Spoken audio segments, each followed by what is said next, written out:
Hello again. This is a subject that I've spoken about in the past, but looking back on previous podcasts, it's been quite a while since I covered it. And since then as well, so I will plug an ebook that is on the Graham Elliott Photography website. That takes you through key things to think about for this week's podcast, which is how to choose your first camera. And this is also relevant to you, I think, if you have been taking photographs for a while, maybe on your smartphone, maybe on a camera that you've acquired somehow, and you want to just raise your game. You're perhaps finding what you've been using a little bit limited, and you want to know how to go to the next step in your photography, which is great. So that's what I'll be talking about in this podcast. Please remember to like and subscribe. That'd be great. You can buy me a coffee, even better. I like to plug that. Okay, so what should you think about? Well, I'm going to start with the two main types. Now, in the PDF, I do go into more types, but the dominant types of camera that are available at the moment are DSLRs and mirrorless cameras. And DSLR stands for digital single lens reflex. Essentially, the thing really, or the main characteristic of that kind of camera is that it has a digital sensor and it has exchangeable lenses. And with I'm going to say with mirrorless cameras, and I know this is wrong because it's not always true, but the kind of mirrorless cameras I'm talking about also have exchangeable lenses. And the reason I want to focus on those two types of camera is that ultimately they give you the greatest flexibility. Now, having said that, you may not need that flexibility. So I'm going to come back to that in a moment, but just to briefly explain the difference between DSLR and mirrorless cameras. So DSLRs developed from the old SLRs, which were the old film cameras, and generally we'd think 35 millimeters for an SLR camera. And they've been around for quite a while now, 20, 25 years, that sort of period in one form or another. And I think it's fair to say that although DSLRs give you a huge range of different lenses that you can go for, so you can do all sorts of specialized photography. So that could be wildlife, sport, macro, all sorts of things like that. And also shift tilt lenses, things like that for really specialized work. It's also fair to say that DSLR is probably, we're on the sort of downward slope of certainly DSLR development. Most major manufacturers at this stage are focused on mirrorless camera development. And so if you're looking for something that will stay with you for a while, you may well be better served by going for a mirrorless camera system. Now, again, the reason I'm saying system is that you do have a camera body, you'll have one or more lenses. And in my experience, it's the body that tends to change and the requirements of the body tend to change more than your lens will. So what I mean by that is that in my own kit, and at the time of recording, I'm still using DSLRs, but both of the lenses both of the bodies I use for my DSLR work are newer than the lenses I use. So the lenses that I'm currently using, I've had for 20 years, and one at least, in fact, a couple of them are originally used with a film camera. And the reason that I'm using old lenses is that they are professional level lenses. And if you've had a look at new camera equipment recently, it is not the cheapest thing to invest in. So you might be lucky and have like unlimited budget, but most of us don't. So you need to then be very careful about where you choose to invest your money. And therefore you want to invest the bulk of the money in the part of the system that is likely to stay with you the longest. And I would argue that in many ways, the lens is the most important part of the system because that's where, that's what you're looking through. That will ultimately give you the image that you want. The body itself will have features on it that may well be useful. But if you are going to mirrorless particularly, because it's a technology that is still developing, now it's not changing as rapidly as it did when I recorded these kind of podcasts, even a couple of years ago.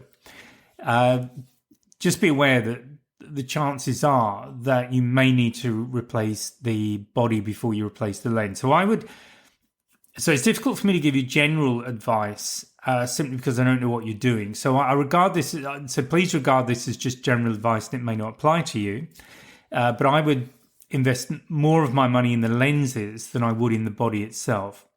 So, and that's regardless of whether you're looking at DSLR or mirrorless. So what have you got with DSLR? Well, DSLR essentially has a viewfinder. It has a flip-up mirror in the body.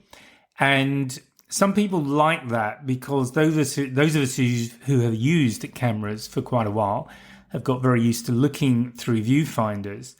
I like viewfinders as well because I find them easy to use, particularly in bright conditions. It's a lot easier. It's easy to shade a viewfinder. Normally, there's a rubber a sort of thing on the end of it that means you can press your eye pretty much up against it and have a really good view.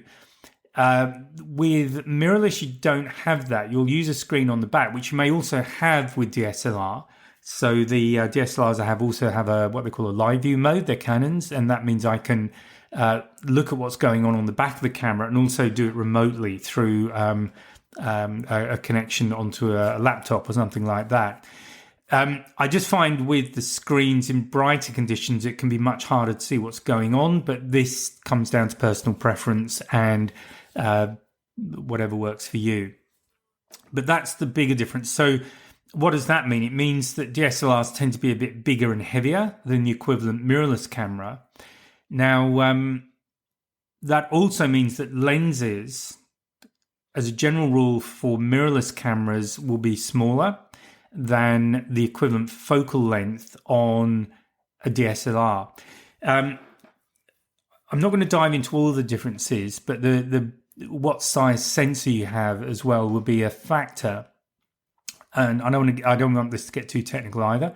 But there are basically, you have what we call a full frame sensor, which essentially is the same size as an old 35mm negative, more or less, or a cropped sensor. And that basically means the sensor is physically smaller. So what's the difference? Well, with a physically smaller sensor, you can have a physically smaller camera, but it does impact the actual focal length you're shooting as against to the focal length of the lens. It basically means with a crop sensor, you are effectively zoomed a little bit compared to a full frame sensor. So if I've got a 100mm lens on a full frame, I'll be using it at 100mm focal length. But if I pop that lens onto a cropped sensor camera, I'm effectively zooming a little bit. So I do explain that more fully in, I think, the ebook I do, definitely in the course, just what the difference is. But in most cases these days, having said all of that, for general photography, there is not much advantage in having a full frame sensor over a cropped sensor. And the crop sensor camera is likely to be a bit cheaper. The only reason you would want the full frame sensor is if you really want big negatives or big raw files. And the reason you might want a big raw file is so that you can blow it up into a big image, or you need high resolution for some other reason. So for general photography, there is absolutely nothing wrong with starting at least with a cropped sensor. And that will mean that you're paying less for the camera and it may well be a little bit smaller. So that's I guess the first thing to think about. Now, other differences between DSLRs and mirrorless. DSLRs will generally run longer on a single charge because they are not drawing so much electricity out of your battery because you can switch the screen off at the back. It's not using so much energy in the screen. The mirrorless camera is using the screen all the time. So traditionally, mirrorless cameras would run for a much shorter time on a single charge than a DSLR. As with all things these days, technology and research is changing that picture. So although, again, as a general rule, a mirrorless camera won't run for as long or take as many photographs on a single charge as a DSLR will, there is less difference between them. So this comes back to how quickly you can get your camera recharged. You can also use a second battery as another way around that if that's a big issue for you. So there are workarounds, and this is just how to think about the two. So I think the most important thing, though, is that is going back to this point about DSLR development has the most manufacturers finished. Like everything, it'll probably make a comeback. I mean, film's making a comeback at the moment, so who knows in the future.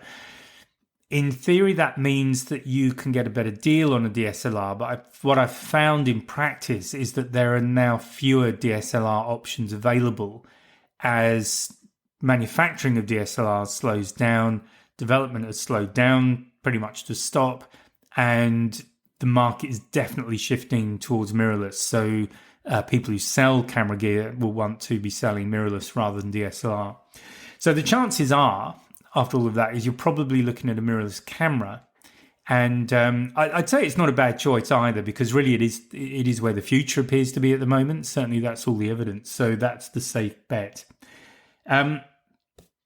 So what is the most important criteria after that? And this you have to answer yourself, because it comes down to the type of photography you want to do. Now, if you've already been shooting on something, whether it's a smartphone or a camera, maybe a cheap camera or one that you've borrowed, whatever it is, then the chances are you already know what works well on that camera system. I'll refer to it that way, and where the shortcomings are. So in other words, where it doesn't deliver. So it might be that the zoom range that you have on the current system is not enough for what you want to shoot. It could be that it's not very good in low light situations. It could be that the resolution's pretty poor. It could be that you need to do a lot of burst photography. So it might be sports photography or wildlife, things like that, where you hold the camera down and then the camera just fires away as fast as it can, and you get multiple images. You get a sequence of images of something going on. So this is really the most important thing and the most important decider for you. First of all, what is the type of photography that you are doing now?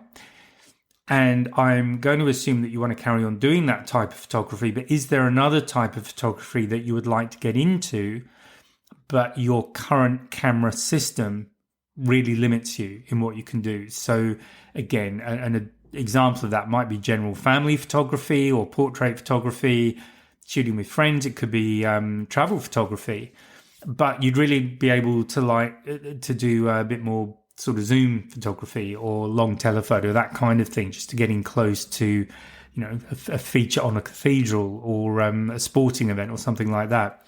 So really, this is probably the most valuable exercise you can do at this point.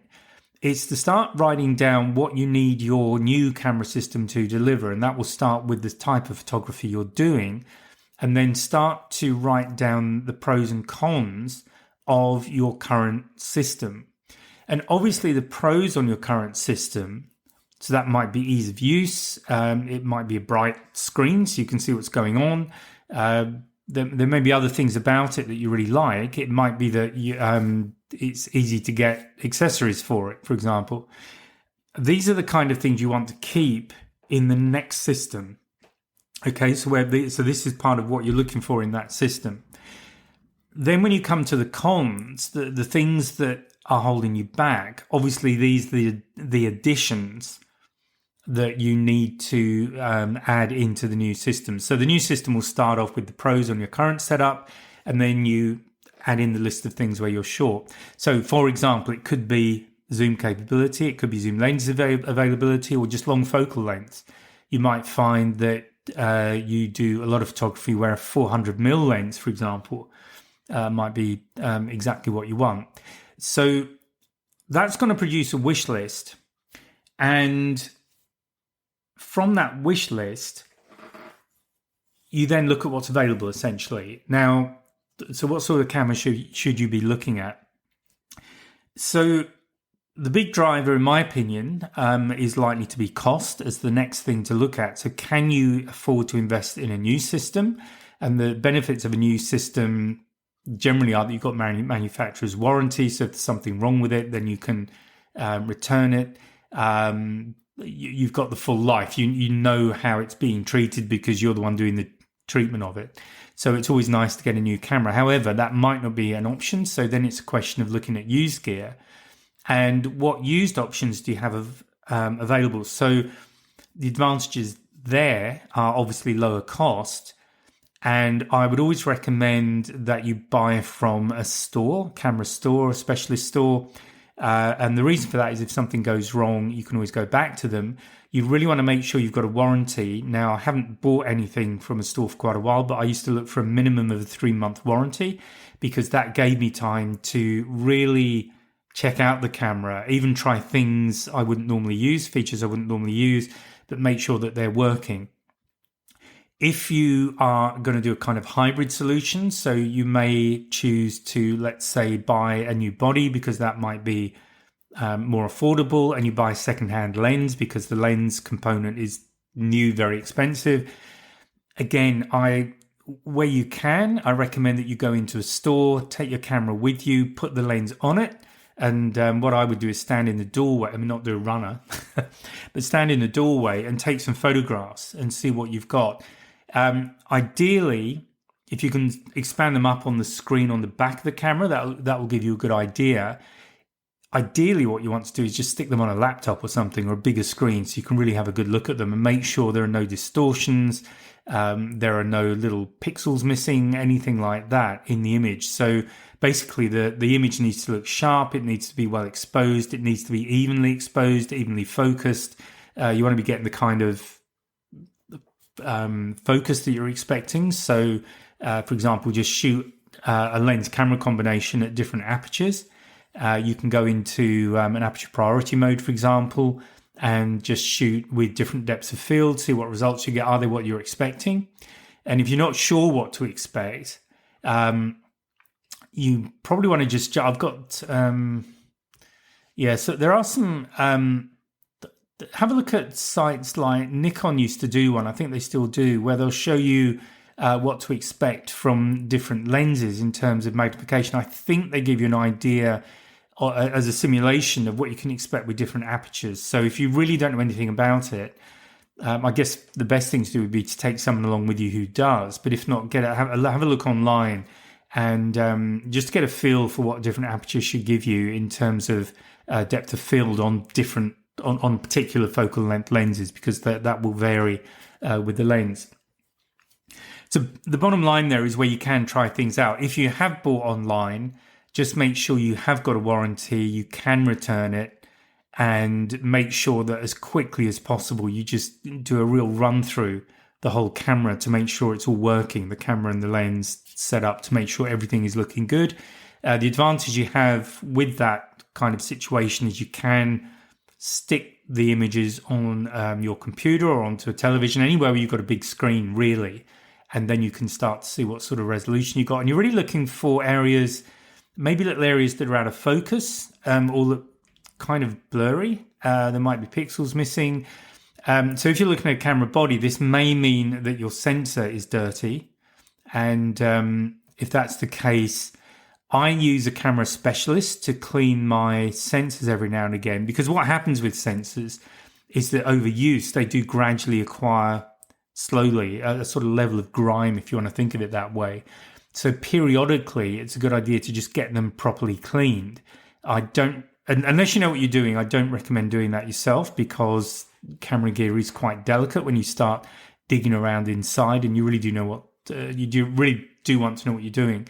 The same with lenses. If you've got an older lens, just get that properly cleaned, because depending on how it's been stored, you can get things like mold and stuff like that growing inside the lens, and this can appear on the lens elements. Now, on the one hand, it won't be in focus because you're so close to the sensor that the lens will pop it wildly out of focus. But on the other hand, a foreign object, let's call it, on the lens, even though it's out of focus, will create a haze. It's reducing the light getting to the lens. It will create some potentially some distortion. So always check things out where you can. Okay, so just to recap, I guess, there are other styles of cameras, so bridge cameras, stuff like that, and do have a look. There's a book on the website. It's about €4, I think, €4 or €5. So it's not very much. It's PDF. I have been doing ebook formats, but I find they don't work very well with the ebook formats don't work very well with images. So currently, as I record this on my website, the ebook versions are on there, but I will be removing them, and there is a PDF. So that's I feel more comfortable with that. So in that book, I go through a lot of stuff to think about when you're starting photography. But the purpose of this podcast is to really highlight the key things. And that is that if you're starting with nothing, I would recommend not spending too much money. Buy a kit if you can. So the ideal kit would have a wide angle zoom.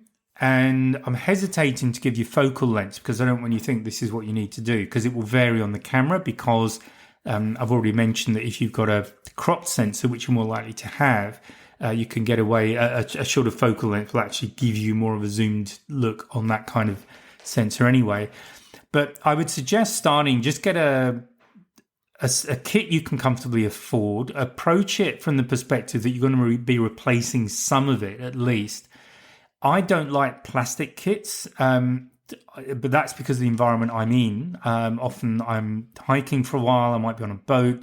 The camera potentially can get knocked around a bit. So the kind of things I do to minimize that are, for example, I always have the lens hood on the lens, because if it camera swings while it's hanging on the strap, it will be the lens hood that connects with whatever it's going to connect with, not the lens. So do that kind of thing. I always put a neutral density filter screw it into the lens itself. Some people don't like doing that. They claim there's a lost quality. I don't honestly think so, but that's my opinion. But what it does do, it means that if it stops the lens itself getting scratched, a neutral density filter is a lot cheaper than buying a new lens. So think about those things. So buying new, like I say, it comes down to budget and what you can afford. If you want a better quality camera, think about second-hand ones. A lot of second-hand ones are really good. If you've got a good quality, like one of the professional type camera people, their cameras are generally pretty good.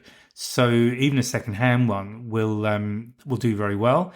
Look at the shutter counts, things like that, and maybe Google that particular model. So do a bit of research, see what an acceptable shutter count is for that particular model. So shutter count is simply how many times the shutter's been pressed, because like anything, these things are mechanical. This is for DSLRs. These things are mechanical and they will wear over time. So do a bit of research on the kind of camera you're looking for, but go back to that list. Get that. The primary thing to do is get that list of what you need. So if you're starting from scratch, you might not have one. So you need to just look at the kind of photography you want to do. Maybe look for recommendations about what's available on the market these days for that kind of photography, the best ones. A lot of reviewers will split them between sort of budget level, intermediate, and then professional level. So you can hopefully find something that meets your budget requirements. And if you have been using a camera for a while, whether it's your smartphone or something else, you'll have probably a more developed list of what you need the new system to offer.